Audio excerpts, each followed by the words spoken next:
Bismillah, Assalamualaikum warahmatullahi wabarakatuh.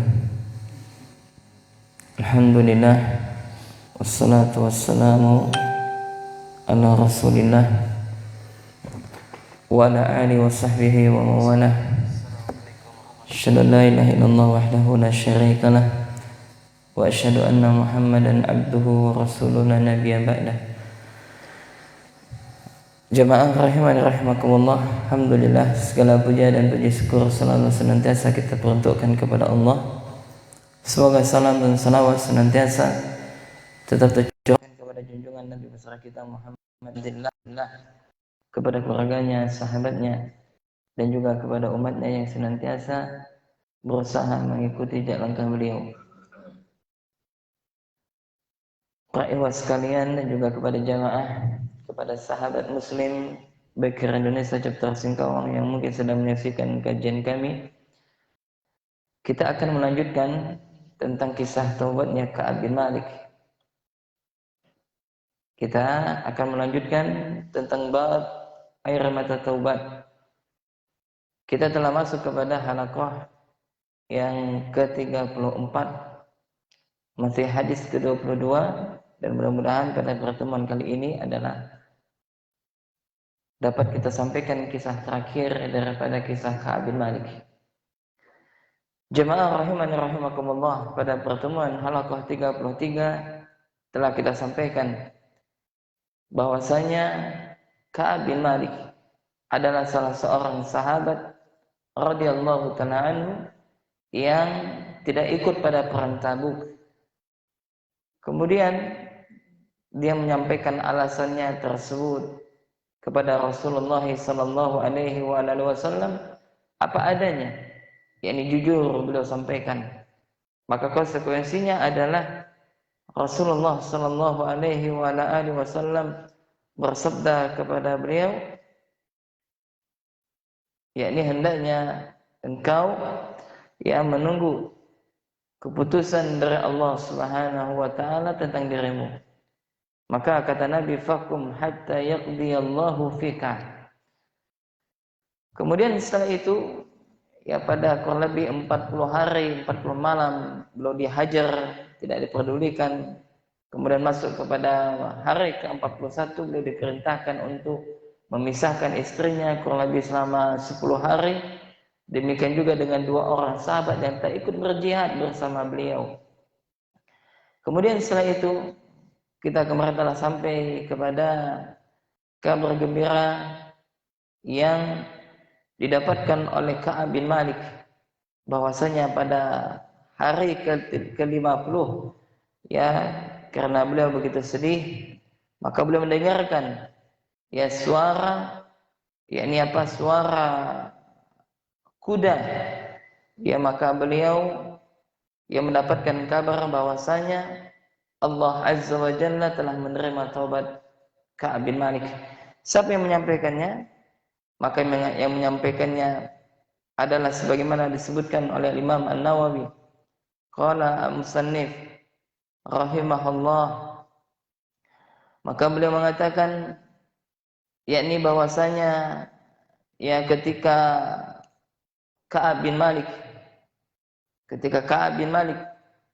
ya sedang berada di rumahnya, maka datanglah Aslam radhiyallahu ta'ala anhu, yang mana dia mengatakan bahwasanya ya Allah Azza wa Jalla telah menerima taubat daripada Ka'ab bin Malik. Maka Ka'ab bin Malik dia betapa senang, ya saking senangnya jamaah, maka apa? Beliau menghadiahkan kepada Aslam 2 baju yang sedang beliau pakai. Ya, maka kata Aslam, ya, radhiyallahu ta'ala anhu, ya, beliau mengatakan bahwasanya gembiralah engkau wahai Ka'ab bin Malik, sesungguhnya Allah Azza wa Jalla menerima taubatmu. Maka kata Ka'ab bin Malik, wasta'artu thawbaini falabistuhuma wantalaqtu ata'ammahum Rasulullah sallallahu alaihi wa ala alihi wasallam yatalaqani nasu faujan, ya, yuhanniuni bitaubati Ya, kemudian kata Ka'ab bin Malik, maka aku pun memberikan hadiah 2 bajuku kepada Aslam tersebut. Ya, bentuk apa? Bentuk syukurnya beliau, yang mana Aslam adalah orang yang pertama kali menyampaikan berita gembira ini. Maka apa?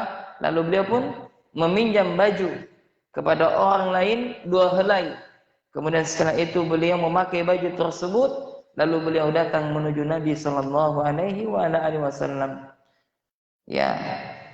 Kemudian orang-orang ketika itu mengucapkan apa? Selamat, subhanallah. Dia mengatakan litahnika taubatullah alaik.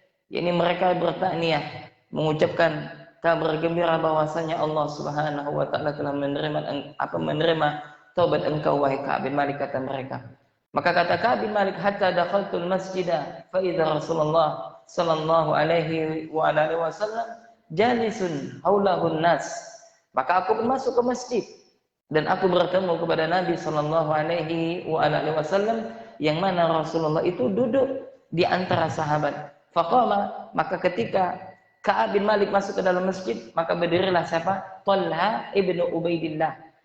Talha adalah orang yang pertama menyambut kedatangan siapa? Ka'ab bin Malik. Maka kata Ka'ab bin Malik, yuharwili hatta sofahani wahana. Ya, maka sungguh kata Ka'ab bin Malik, maka Talha dia adalah orang yang pertama. Dia adalah orang yang pertama menyambut kedatanganku. Kemudian dia mengatakan bahwasanya Allah Azza wa Jalla telah menerima taubatku. Wallahi ma qama rajulun minal muhajirin ghairuhu.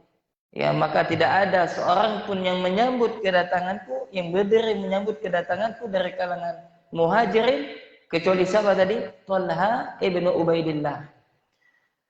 Kemudian kita ke jamaah rahiman rahimakumullah. Ya. Kemudian falamma sallamtu an Rasulillah sallallahu alaihi wasallam. Maka aku pun datang memberikan salam kepada Nabi.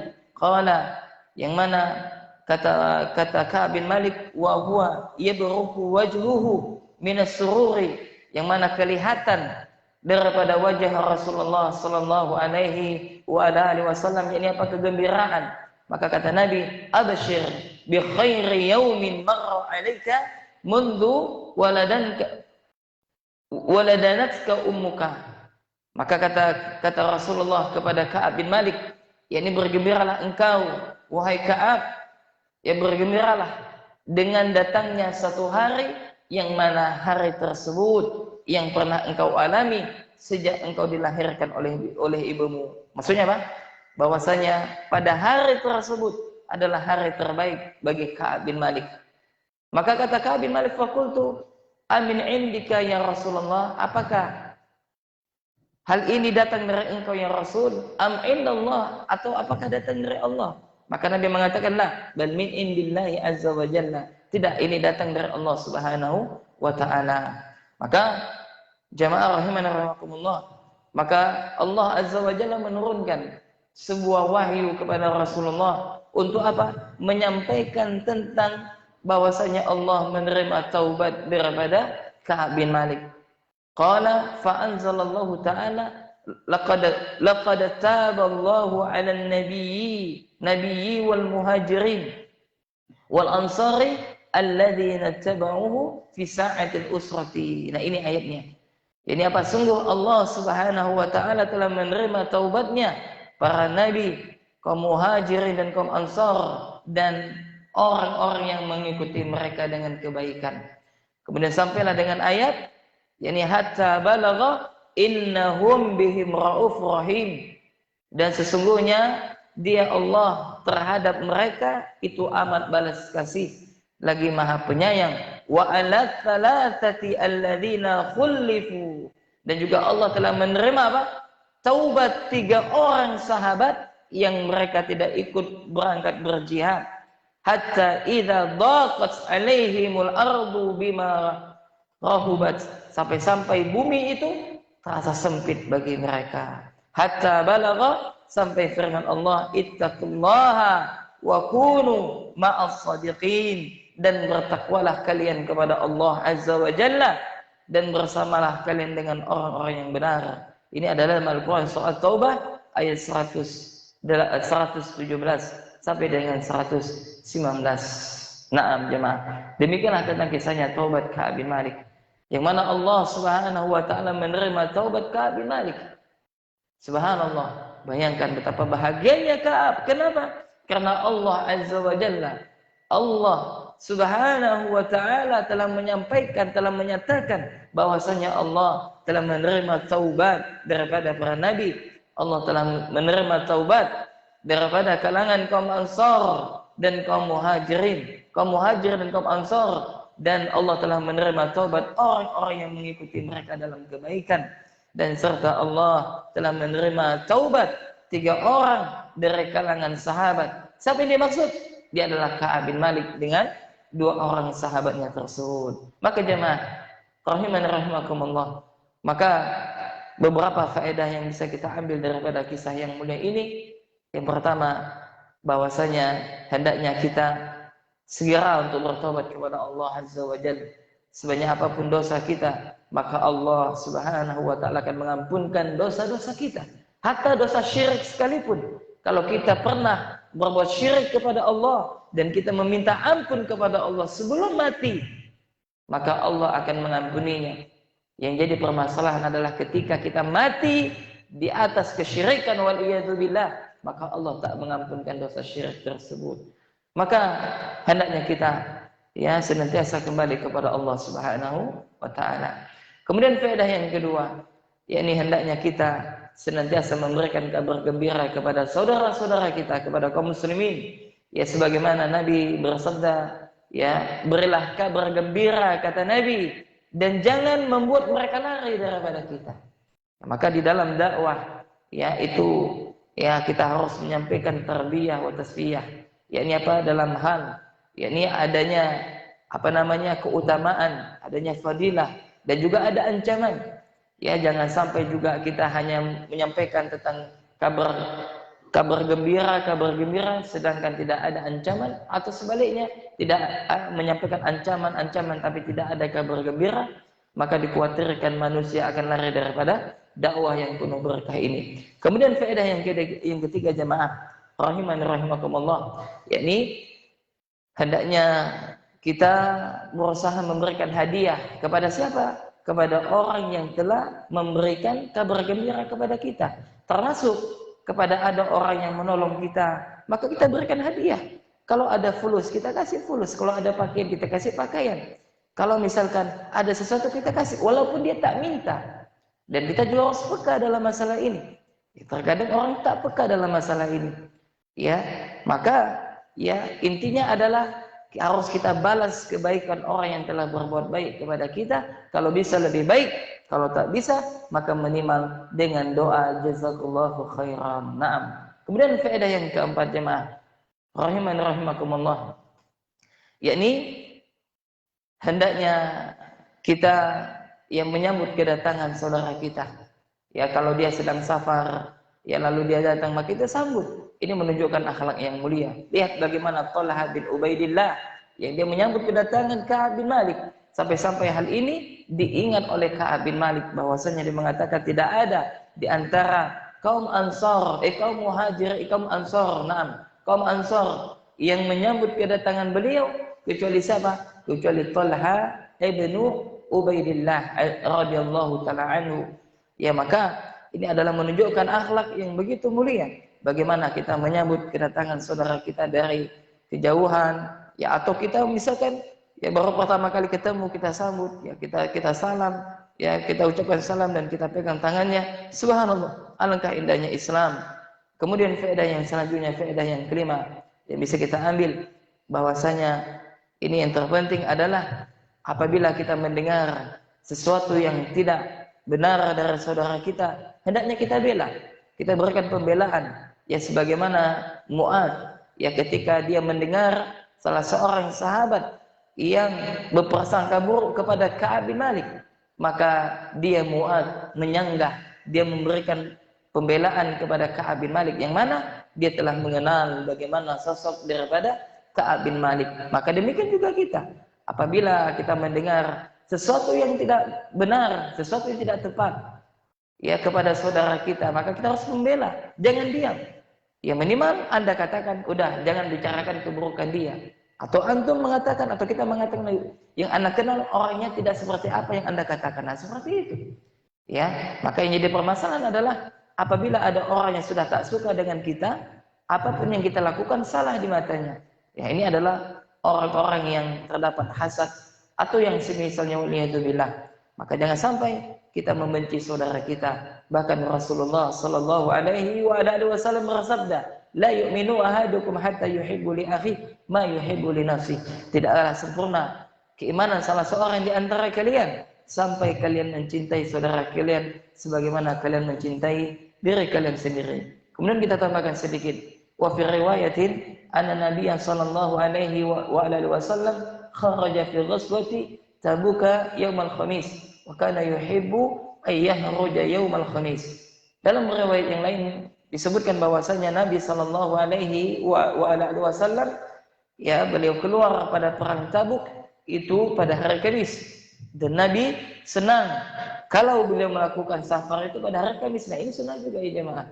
Maka kalau bisa kita hendak safar, ya dalam tanda kutip, tidak ada berkaitan dengan waktu, tidak ada terikat dengan waktu. Dan ketika kita safar, ya ini apa, misalkan untuk liburan, atau bukan karena kerja dan atau yang semisalnya, maka pilihlah hari Kamis. Kenapa? Karena Rasulullah sallallahu alaihi wasallam itu senang safar pada hari Kamis tersebut. Nah, wa fi riwayat di dalam riwayat yang lain, wa kana la yaqdumu min safarin illa naharan fi duha. Dan Nabi sallallahu alaihi wasallam apabila hendak memulai safar, maka Nabi memulai di waktu duha. Fa idza qadima bada'a bil masjid fa shalla fihi rak'atain thumma jalasa fihi. Dan apabila Nabi telah datang, maka Nabi tak masuk ke dalam rumahnya terlebih dahulu, akan tetapi Nabi memulai dengan masuk ke masjid, lalu Nabi salat 2 rakaat, kemudian Nabi duduk di dalam masjid tersebut. Nah, ini merupakan sunnah daripada ya safar ketika kita hendak berangkat dan ketika kita hendak pulang daripada safar kita tersebut. Nah, jemaah rahiman rahimakumullah, demikian yang dapat kami sampaikan. Dan maka pada halaqah atau pertemuan yang ke-34 ini, maka selesailah tentang kisah daripada taubatnya Ka'ab bin Malik, yang mana Allah Subhanahu wa taala menerima taubat daripada Ka'ab bin Malik. Dan mudah-mudahan Allah Subhanahu wa taala menuntun kita untuk senantiasa bertobat, meminta ampun kepada Allah Azza wa Jalla. Dan mudah-mudahan di dalam kisah taubatnya Ka'ab bin Malik memberikan pelajaran yang begitu banyak dalam kehidupan kita, dan yang terpenting adalah kita amalkan. Apabila kita salah, kita segera bertobat kepada Allah, dan kita berusaha untuk berkata jujur walaupun itu terasa pahit. Demikian dapat kami sampaikan, dan insyaallah ya kita akan selesai daripada bab taubat. Ya, kita akan membacakan insyaallah 3 hadis lagi daripada bab ini, dan pada halaqah ke-35 kita akan melanjutkan tentang kisah taubatnya seorang wanita yang berzina. Kita cukupkan. Subhanakallahumma wa bihamdika asyhadu an la ilaha illa anta astaghfiruka wa atubu ilaik. Assalamualaikum warahmatullahi wabarakatuh.